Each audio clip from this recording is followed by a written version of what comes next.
This is the special call meeting of the Board of Registrations and Elections for December 5th. Right now, we are missing our board chair and our board vice chair. So I'll start the meeting if we could have roll call. Good morning, board members. When I call your name, please respond by saying here. Vasu Abhiraman. Here. Travis Bowden. Here. Gail Lee. Here. Dele Loman. Here. Carly Swift. Madam Chair, we have a quorum. I'm sorry. Because we are missing our chair, and our vice chair is virtual, we'll need an acting chair for the meeting today. My understanding is Ms. Loman has volunteered to do that, so we'll just need a motion to appoint her as acting chair for this board meeting. I'd like to make a motion to have Ms. Loman serve as acting chair for the purposes of this meeting. Is there a second to that motion? Second. All in favor? Aye. Aye. Ms. Loman, it is yours. Thank you. Thank you, colleagues. Can I get a motion to approve today's agenda? I'd like to make a motion to approve the agenda. Second. We have a motion and a second. All in favor? Aye. Aye. Aye.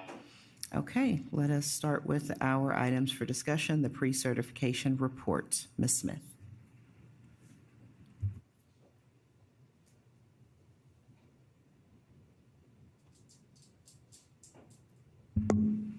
So I skipped right over public comments. Thank you for that reminder. And Madam Clerk, if you would read the intro.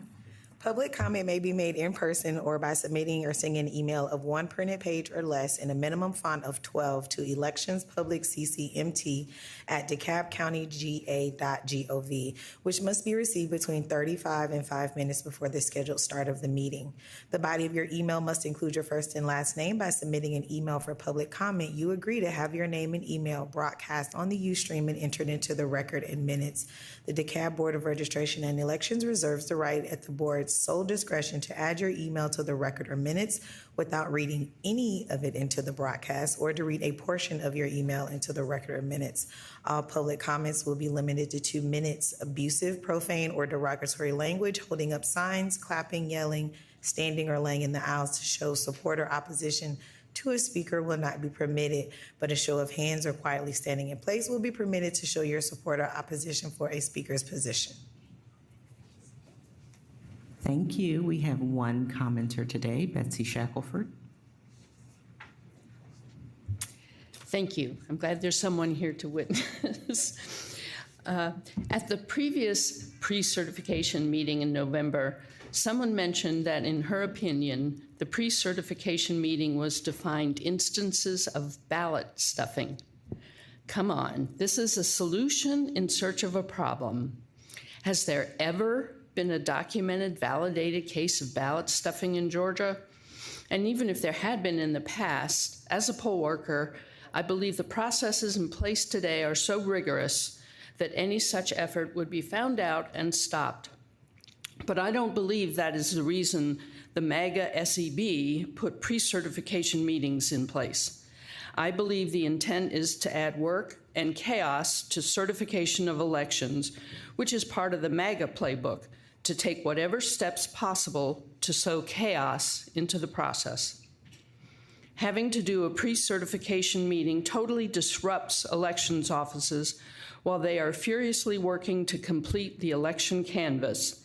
And it is useless, since data provided is by definition preliminary. It distracts from the work these offices are trying to do for the real certification meeting a few days later. This disruptive, meaningless rule should be repealed. Thank you. That concludes our public comment, and now I will recognize Ms. Smith for our one item for discussion. Thank you. Good morning. In accordance with the State Election Board rule requiring the board to review the returns for pre-certification, we are gathered here for the limited purpose of doing just that. And so we have in the packets the research and report pre-certification report for the December 2nd municipal general runoff. For each precinct, the board members will compare the total number of ballots cast to the total number of unique voter IDs. The total number of ballots cast by each vote method shall be determined for each precinct and include all of the following. The absentee received by the close of the polls, including those cast by advance voting, and the ballots cast in person on election day, and then 3 all validated provisional ballots that have been tabulated. So what you have before you on your table in front of you, again, is the report, pre-certification report prepared by staff, as well as the unofficial and incomplete election summary report. You'll notice that each tabulator and counting groups are listed. The discrepancy that is highlighted is explained at the top of the report, which simply states that an unofficial and incomplete comparison of ballots tabulated and unique voter registration numbers credited by precinct and counting groups is given below. 1 Boulevard voter returned a voided absentee ballot, but did not mark the envelope as voided. So as you know, we separate the outside envelope from the inside envelope. At that time, we accept the ballot before we open the inside envelope, and then a different team of elections workers opens that ballot, and when they opened that particular ballot, they discovered that it was not a voted ballot, but a voided ballot. And of course, again, to preserve voter privacy, we have to separate those envelopes. So when something like this happens, it's not possible to determine who should receive that credit, right? And to remove it. So aside from that, there were no other discrepancies in any other counting group. Thank you, Ms. Smith. Are there any questions from the other board members? Okay. I actually do have a question, and I'm just curious about if this rare occurrence necessitated a tweak in procedures on our part. No, it did not. We are prepared for situations, one-offs, like this. And so staff followed the protocol as dictated by the Secretary of State's office in this situation. Wonderful. Thank you. Okay, there's no vote required for this, so if there are no questions. I do have a question. Okay, Ms. Lee, you're recognized. In the case where in the runoff, neither of the people who were running got any vote, what happens? Is it just one who gets the most in the primary or in the general? So you're referring to the Atlanta City Council member district. Mm-hmm. You'll note that there are 4 voters in that that received that particular race on their ballot. So with that combo, the Fulton County side has the other voters and the majority of the voters there. So we will be certifying, but we won't have anything to report as tabulated for those 4 voters. So they did not come out for the runoff.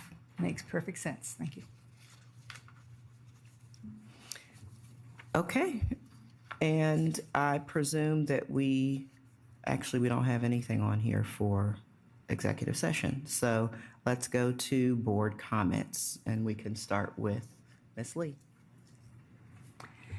Well, the only comment I have is the admiration I have for the people who work the polls during the holidays and for the staff here. It's a grueling thing to do, and some of them sacrifice their vacation time for that. Thank you.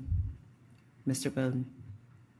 I like to echo my colleagues' sentiments on that. As a former government employee, I can appreciate what it's like to put in long hours and come in on holidays and put in the long hours that have been done by the team here. And I just want to say thank you for all the work you're doing towards making sure DeKalb elections run smoothly.